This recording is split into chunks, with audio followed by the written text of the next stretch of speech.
नमस्कार मित्रों।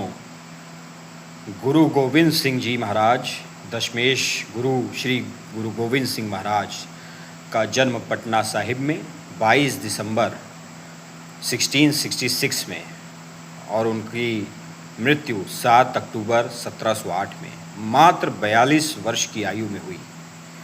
लेकिन जो 42 वर्षों में उन्होंने कीर्तिमान स्थापित किए वे अतुलनीय हैं और आज भी हिस्ट्री में दर्ज हैं कि ऐसा वीर ना तो पैदा हुआ है ना कभी होगा।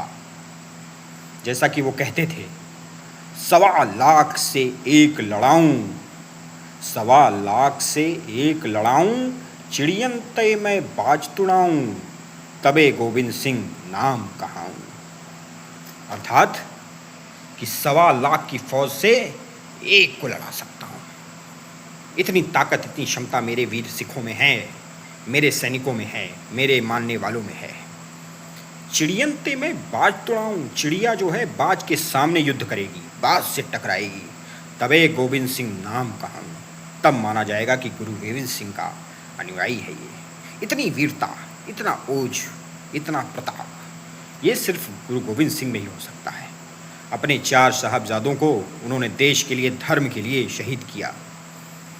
टस से मस नहीं हुए, उफ तक नहीं किया और शहीद किया।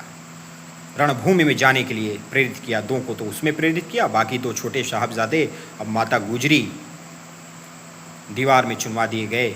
अब माता गुजरी उस आघात को सह न पाई और मृत्यु को प्राप्त हुई, लेकिन वीरता से शहीदी को प्राप्त हुई, केवल और केवल इस देश के लिए, इस धर्म के लिए।